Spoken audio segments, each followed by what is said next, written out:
Bienvenue dans ce webinaire. Merci beaucoup de prendre le temps d'être avec moi. Donc, ce webinaire, c'est sur la perte de poids. Donc, comment perdre du poids de manière durable et sereine. Et donc, ça va durer environ 30 minutes. Je sais que votre temps est précieux, donc j'ai beaucoup de choses à vous partager, mais je vais essayer vraiment de me limiter à ces 30 minutes ce soir. Alors, comment perdre du poids de manière durable et sereine? Donc, pour ceux qui ne me connaissent pas encore, donc, je vais commencer par me présenter, donc qui je suis. Donc, je suis Delphine, je suis naturopathe et aromathérapeute. Je suis naturopathe formée à l'Académie de naturopathie du Luxembourg. Je suis aussi professeure de yoga, certifiée Yoga Alliance. J'ai 40 ans et j'ai 3 enfants. Alors, moi, je travaille avec mon mari, Cédric, on a la petite photo ici, qui a 43 ans, qui est coach en développement personnel, donc qui a été formé par un coach international, qui est également coach en nutrition et qui est formé également pour accompagner les personnes qui souffrent du cancer avec la Fondation belge contre le cancer. Donc nous, on a créé notre société dans le bien-être Better, Stronger, Happier en 2020, après avoir travaillé de nombreuses années comme ingénieur commerciaux dans le secteur financier. Donc voilà pour la petite présentation. Alors, on va passer au slide suivant. Hop. Alors, si tu es ici aujourd'hui, coucou Régine, je vois que tu es là. Si tu es ici aujourd'hui, eh bien, certainement, tu vas te retrouver dans une des affirmations suivantes, une ou plusieurs. Donc, tu as essayé de perdre du poids, mais tu n'y arrives pas. Ou alors, tu as perdu du poids, mais tu as repris les kilos que tu avais durement perdus. Ou alors, tu as commencé à prendre du poids avec les années, tu n'as pas changé ton régime alimentaire, donc tu ne comprends pas ce qui se passe, tu ne comprends pas pourquoi. Ou enfin, tu manges équilibré et pourtant, tu n'arrives pas à perdre du poids, ou encore tu as une relation qui est compliquée avec la nourriture. Alors, si c'est ton cas, eh bien, sache que des centaines de milliers de personnes sont dans le même cas que toi aujourd'hui et tu n'es pas seul. Nous aussi, on est passé par là, mais si tu es ici, c'est que tu as vraiment à cœur de trouver des solutions qui sont efficaces et durables. Alors, avant de rentrer dans le vif du sujet, je vais te partager en 2 mots notre histoire. Alors, peut-être tu avais reçu ma newsletter dans laquelle j'écrivais en 2 mots l'histoire de mon mari, Cédric. Donc, Cédric, lui, il est passé à 2 reprises par une perte de poids importante. Il a perdu près de 20 kilos à 2 reprises. Donc, il a fait des régimes hyperprotéinés, hypocaloriques. Il a tenté la cryolipolyse. Donc, ça a été efficace sur le court terme. Il a perdu ses kilos, mais les kilos finissaient toujours par revenir. Et puis, c'était beaucoup de privation. Et puis, c'était une relation qui était vraiment conflictuelle avec la nourriture. Et à l'époque, il avait aussi des problèmes de digestion, de sommeil, de peau, de fatigue, des douleurs articulaires, etc. Alors, moi aussi, je suis passée par là, donc mon histoire, elle est un petit peu différente. Donc, moi, c'est surtout après ma 3e grossesse. Donc, pour chaque grossesse, j'ai pris entre 20 et 25 kilos, ce qui est quand même beaucoup. Et à ma dernière grossesse, c'était vraiment compliqué de me débarrasser de mes kilos. Donc, comme je ne suis pas très grande, 5 à 10 kilos, ça se ressent quand même fortement. Les kilos étaient vraiment au niveau du ventre. J'avais de la cellulite sur les fesses, les cuisses. Je ne me sentais pas bien du tout. En plus, j'avais des problèmes d'acné. Donc, moi, je ne suis pas aussi courageuse que lui. Je n'ai pas sa discipline. Donc, je ne me suis pas lancée dans les régimes hyperprotéinés, hypocaloriques. J'ai essayé de me priver. J'ai essayé de refaire du sport. J'ai essayé la LPG pour ma cellulite. Bref, on a passé beaucoup de temps, beaucoup d'argent, beaucoup d'énergie dans tout ça et on se sentait quand même au final mal dans notre peau. Et aujourd'hui, tout ça est derrière nous. Pourquoi? Qu'est-ce qui a changé? En fait, je me suis formée en naturopathie et j'ai commencé à comprendre comment notre corps fonctionne. Alors, notre corps, c'est vraiment une machine qui est extraordinaire. C'est véritablement une machine, un ensemble de systèmes qui vont fonctionner ensemble. On peut prendre l'exemple de la voiture, c'est un exemple qu'on utilise beaucoup parce qu'il est très parlant. Donc, pour qu'une voiture roule bien, fonctionne correctement, il faut lui donner du carburant de qualité. Il faut aussi que chaque composante de la voiture fonctionne correctement. Il faut l'entretenir et sinon, ta voiture, elle ne va pas fonctionner. Ton corps humain, c'est exactement la même chose. Il faut lui donner une nourriture de qualité, mais aussi, il faut s'assurer que les différents systèmes travaillent bien individuellement pour pouvoir travailler ensemble. Donc, il faut lui donner ce dont il a besoin. Alors, si ton corps, tu ne lui donnes pas ce dont il a besoin, il ne va pas fonctionner de manière optimale. Et dans ce cas-là, la perte de poids, elle va être vraiment difficile et on va voir pourquoi. Alors, au programme aujourd'hui, donc comme promis, on va voir quels sont les 5 freins possibles à ta perte de poids. Évidemment, il peut y en avoir plus que 5. Ici, on va en voir 5 pour vous faire prendre conscience peut-être de certaines choses que vous ne réalisez pas aujourd'hui, qui ont l'air peut-être anodines, mais qui ont un vrai impact, qui peuvent être des vrais obstacles à votre perte de poids. Et puis, on va voir ensemble aussi quelles sont les 5 étapes pour une perte de poids saine, qui sera sereine et qui sera durable. Alors, on va commencer par le premier frein possible à ta non-perte de poids. Ta santé intestinale n'est peut-être pas au top. Donc, peut-être que tu as un déséquilibre au niveau de ton microbiote. Alors, le microbiote, qu'est-ce que c'est? C'est l'ensemble des micro-organismes qui vivent dans tes intestins, le microbiote intestinal. Et donc, on peut avoir des bactéries, des virus, des champignons, etc. Donc, c'est important d'avoir un microbiote qui va être bien équilibré, qui va être riche. Pourquoi? Parce que les bactéries, eh bien, elles vont intervenir dans toute une série de processus qui sont indispensables pour la perte de poids. Ça va intervenir dans la digestion, ça va intervenir dans l'absorption des nutriments, donc les vitamines, les minéraux, les oligoéléments, dans le fonctionnement de ton métabolisme également. Et puis, outre ces processus physiologiques, ça va aussi communiquer avec notre cerveau. Donc, il faut savoir par exemple que la sérotonine, c'est l'hormone du bien-être. Eh bien, il y a 80% de la sérotonine qui est fabriquée dans les intestins.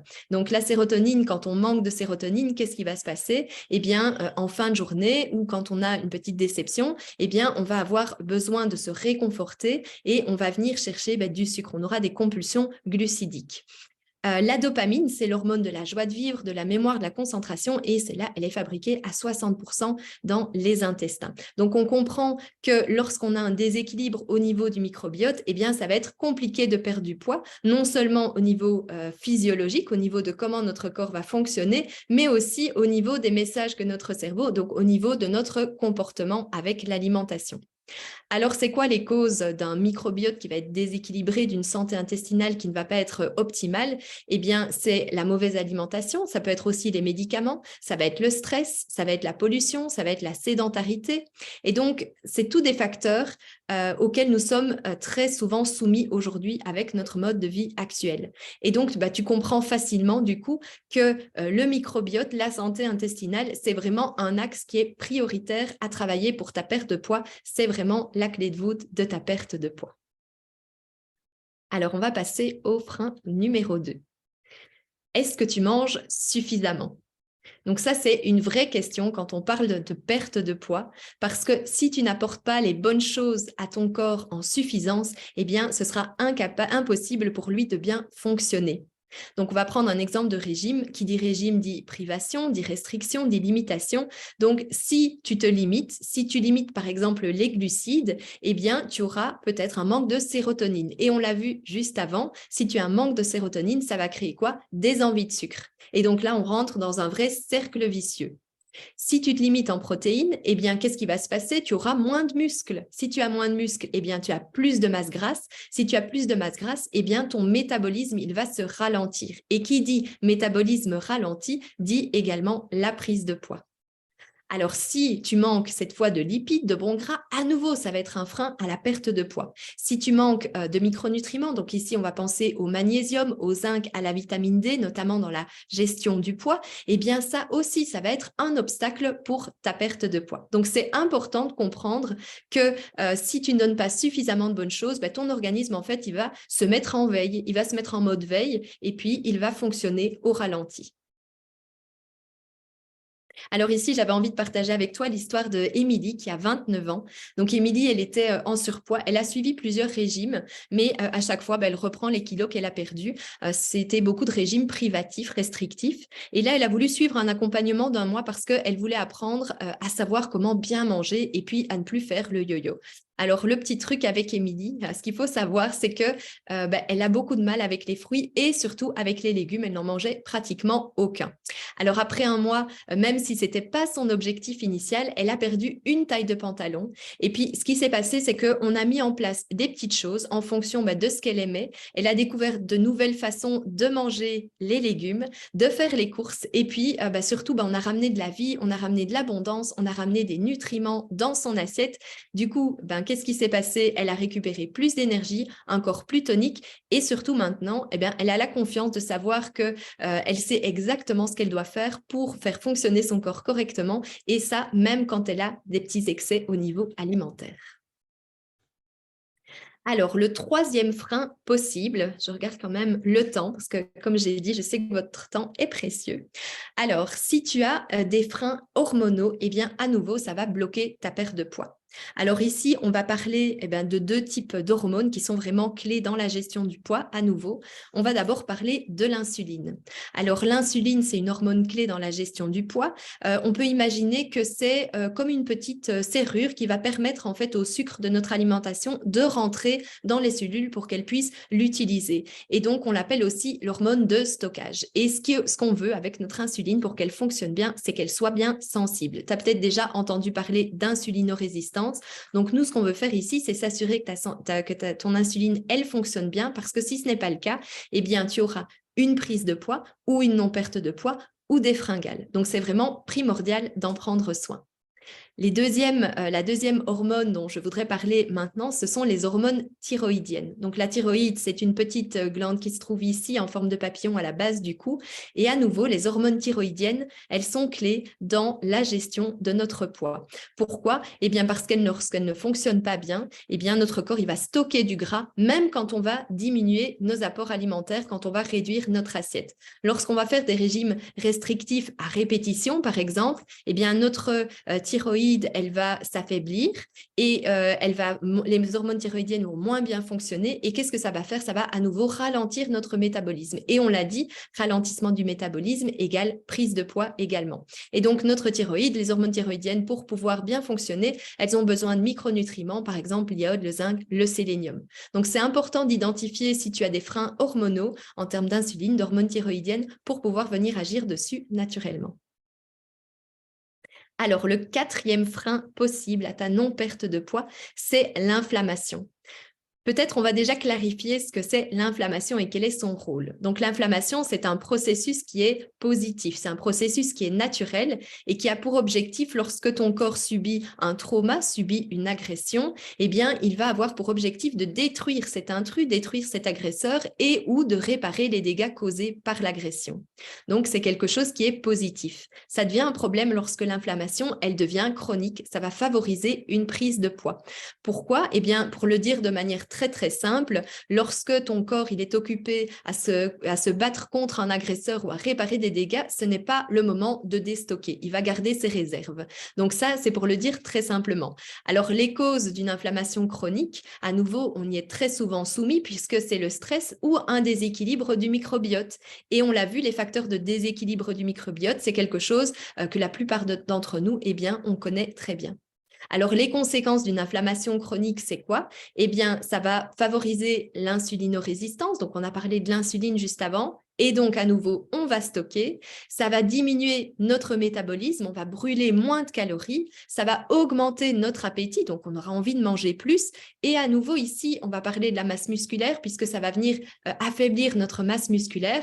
Et donc, on l'a vu avant, qui dit moins de masse musculaire égale plus de masse grasse. Et donc, métabolisme ralenti. Et à nouveau, on va stocker et on va garder ou prendre du poids. Donc, à nouveau, ici, l'inflammation, on comprend à quel point ça va agir sur les autres processus physiologiques de notre corps pour freiner notre perte de poids ou en tout cas favoriser le stockage. Alors, ici, je fais une petite parenthèse sur les femmes de plus de 40 ans. J'ai souvent des personnes des femmes de plus de 40 ans qui viennent me trouver parce qu'elles ont pris du poids alors qu'elles n'ont pas changé de régime alimentaire. Donc, elles ne comprennent pas d'où ça vient et souvent, on va stocker plus de masse grasse au niveau de l'abdomen. Alors, qu'est-ce qui se passe? Vous allez me dire, c'est aussi un changement hormonal et tout à fait, mais il est assez significatif ici pour qu'on le mette en évidence. Ici, c'est la chute d'oestrogène qui est en cause. Donc, lorsque on va avoir moins de taux d'œstrogène dans notre corps, eh bien, ça va être contrebalancé dans notre corps par, à nouveau, plus de gras, à nouveau, du stockage. Ça va venir faire quoi aussi? Ça va venir affecter nos hormones thyroïdiennes, ralentir notre métabolisme et à nouveau, on va retrouver notre petite insuline puisque ça va créer une perte de sensibilité à l'insuline. Donc, à nouveau ici, lorsqu'on est une femme de plus de 40 ans, eh bien, on va vouloir venir ici contrebalancer les effets de cette diminution de notre taux d'œstrogène avec des solutions naturelles parce que ça peut à nouveau être une cause de la non-perte de poids ou de la prise de poids. Alors ici, j'avais envie de partager avec toi l'histoire d'Elisabeth, 52 ans. Donc Elisabeth, elle a pris 10 kilos en un an. Elle n'a pas changé son régime alimentaire et elle voulait vraiment arriver au moins à stabiliser sa prise de poids. Donc on a fait un accompagnement sur 2 mois et on a identifié les différents déséquilibres dont elle souffrait et on a identifié des plans d'action. Donc on a travaillé sur la base, la qualité de son microbiote. On a travaillé sur apporter suffisamment de bons nutriments parce qu'elle ne se nourrissait pas suffisamment de bonnes choses. On a amélioré le fonctionnement de sa thyroïde. On a travaillé pour affiner, améliorer la sensibilité à l'insuline. La petite chose avec Elisabeth, c'est que Elisabeth, elle travaille dans une boulangerie-pâtisserie et donc, elle avait des envies de sucre toute la journée. Elle grignotait très souvent pendant la journée. Donc, c'était assez compliqué, même au niveau des comportements alimentaires. Elle avait une croyance limitante qu'elle ne pouvait pas perdre de poids. Donc, en 2 mois, eh bien, elle a perdu 7 cm de tour de taille. Elle a arrêté de grignoter. Donc, ça, c'était une belle victoire aussi. Et elle a gagné en énergie, entre autres choses. Alors, peut-être que tu te reconnais dans un ou plusieurs cas de figure. Donc, si c'est le cas, il n'y a vraiment pas de souci parce qu'il y a différentes étapes que tu peux suivre pour arriver à perdre du poids de manière sereine et durable. Donc, c'est la base de mon accompagnement qui s'appelle Rééquilibre-toi. Et donc, je vais t'expliquer quelles sont ces différentes étapes. Donc, il y en a 5. La première, donc tu l'as bien compris, c'est qu'il faut identifier et comprendre d'où viennent tes déséquilibres. Tu dois comprendre quels sont les freins à ta prise de poids. On va passer en revue lors de nos discussions tout ton comportement, ton mode de vie, ton comportement alimentaire. On va passer en revue les déséquilibres de tes différents systèmes, donc ton système digestif, ton état osseux, ostéo-articulaire. On va regarder ton état psychique et émotionnel. On va regarder au niveau de tes douleurs inflammatoires. On va vraiment regarder dans l'ensemble pour comprendre où sont tes déséquilibres. Ensuite, deuxième axe d'action, il faut prendre soin de ta santé intestinale, de ton microbiote. Donc, tu l'as bien compris, si on n'en prend pas soin, eh bien, tout ce qu'on va faire par ailleurs ne va pas fonctionner. Tout ce que tu vas pouvoir amener dans ton assiette ne va pas être assimilé, absorbé correctement et ton corps ne va pas pouvoir fonctionner mieux. Donc, c'est hyper important. La troisième étape, de manger suffisamment, d'apporter les bonnes choses pour que ton corps puisse rétablir les déséquilibres et fonctionner de manière optimale. Donc, ça va passer par une révision de tes habitudes alimentaires et ça va passer par vraiment adapter aux déséquilibres identifiés pour chacun. Ensuite, on l'a vu, il faut prendre soin de ton équilibre hormonal. Est-ce que ton insuline fonctionne bien? Est-ce que tes hormones thyroïdiennes fonctionnent bien? Est-ce que c'est au niveau des hormones sexuelles qu'il faut aller rétablir l'équilibre? Et à nouveau, d'apporter des solutions naturelles. Donc, ce qui est aussi important de savoir, c'est qu'il faut savoir quoi manger, mais il faut aussi savoir quand manger les bonnes choses, parce que ça va avoir un impact sur la manière dont les processus physiologiques vont se passer dans ton corps et sur l'efficacité au final de ce qu'on va apporter dans l'assiette. Alors, évidemment, lorsqu'on parle d'une perte de poids, on va aussi adapter les autres dimensions de notre mode de vie. Donc ici, on va commencer par le sport, donc le mouvement, l'activité physique. Pourquoi? Eh bien parce que lorsqu'on fait du sport, ça va venir diminuer votre stress, ça va venir favoriser une meilleure sensibilité à l'insuline, ça va venir booster ton métabolisme. Donc ça va en fait venir renforcer, permettre une plus grande efficacité de tous les autres processus dont on a parlé précédemment qui sont impliqués dans la perte de poids. Alors faire du sport, ça veut dire quoi? Ça veut dire, on parle beaucoup de HIIT, on parle beaucoup d'intensité. Est-ce que ça veut dire de faire beaucoup de cardiovasculaire, d'aller courir 1 heure tous les jours? Déjà, si on commence par 20 minutes d'activité relativement intense, donc modérée, où on va être légèrement essoufflé, 20 minutes par jour d'activité physique, eh bien, ça va déjà avoir beaucoup de bienfaits. On va combiner ça quand même avec du renforcement musculaire qu'on peut avoir par exemple avec la musculation ou le yoga pour venir optimiser encore les résultats. On va venir aussi travailler sur la qualité du sommeil. Pourquoi? Eh bien, parce que lorsqu'on n'a pas un sommeil de qualité ou quand on est en manque de sommeil, eh bien, on va avoir plus d'appétit, donc on a plus d'envie de manger. On va avoir un état inflammatoire qui va être potentiellement plus élevé. On va avoir une insulinorésistance qui peut être aussi contribuée. Donc, on veut vraiment avoir un sommeil de qualité à nouveau pour optimiser tous les processus de la perte du poids. Et on va parler aussi du stress. Le stress est également très important. C'est un facteur qui est très important aussi ici. Pourquoi? Parce que lorsqu'on est stressé, on a aussi plus d'envie de sucre. Donc, au niveau du comportement alimentaire, ça va jouer énormément. Et puis, parce que le stress, ça favorise le stockage de gras et notamment de la graisse au niveau du ventre, au niveau abdominal.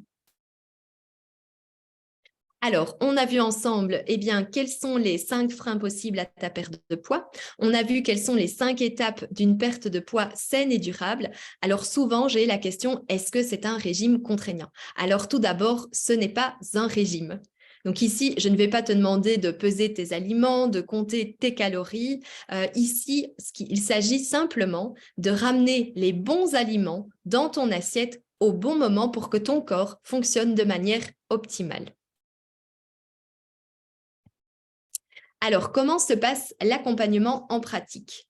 Donc, tu as le choix entre 3 formules. Donc, tu as une formule sur 1, sur 2 ou sur 6 mois. Donc, tu vas avoir des rencontres individuelles avec moi. Tu vas identifier tes déséquilibres existants. Tu vas avoir un plan d'action personnalisé. Tu pourras m'envoyer toutes tes questions par message. Tu auras accès également à une plateforme en ligne où tu vas trouver toute une série d'informations avec des idées de menus, comment bien manger le matin, le midi, le soir. Et enfin, tu auras un bilan final avec tes points d'amélioration et tu auras les clés pour continuer à avancer en toute autonomie. Alors, en plus de ce que je viens de mentionner, à la fin de l'accompagnement, c'est quoi tes résultats? Tu sauras pourquoi tu prends du poids ou pourquoi tu n'arrives pas à en perdre. Tu sauras quelles solutions y apporter et tu comprendras mieux comment ton corps fonctionne et ce que tu dois mettre en place, que tu dois éviter comme erreur pour le futur. Et du coup, par conséquent, eh bien, c'est une perte de poids sereine et durable, donc sans effet yo-yo. Et tu auras aussi plus d'énergie, tu auras une plus grande confiance en toi. Alors, la valeur réelle du programme, elle est de 897 €, mais ce n'est pas le prix auquel je te le propose. Donc, mon programme, il s'appelle Rééquilibre-toi. Et donc, tu as la formule Essentials sur un mois qui est à 197 €. Tu as la formule Premium sur 2 mois qui est à 297 €. Et tu as la formule exclusive sur 6 mois qui est à 497 €. Et ça, ce sont les prix préférentiels jusqu'au 3 avril puisque tu as 20%. Tu peux voir l'avantage pour chacune des formules à droite de l'écran. Voilà, donc je pense que je suis dans les temps. Donc, je suis assez fière de moi. J'ai partagé avec toi ce que je voulais partager aujourd'hui. Et donc maintenant, voilà, tu as 2 options. Soit tu peux décider de faire ton chemin seul. Tu connais maintenant les freins possibles à ta prise de poids, à ta non-perte de poids. Ou alors, tu connais aussi les étapes pour y arriver. Ou alors, tu peux décider de te faire accompagner par quelqu'un qui a déjà fait ce chemin et qui a déjà eu les résultats que tu veux. Et dans ce cas-là, je serais ravie de t'accompagner sur ce chemin. Merci à toi d'avoir regardé ce webinaire. Alors tu souhaites te mettre en action et tu veux perdre du poids de manière sereine et durable, clique sur le lien sous cette vidéo pour toutes les informations. Et si tu as encore des questions, n'hésite pas à m'envoyer un message.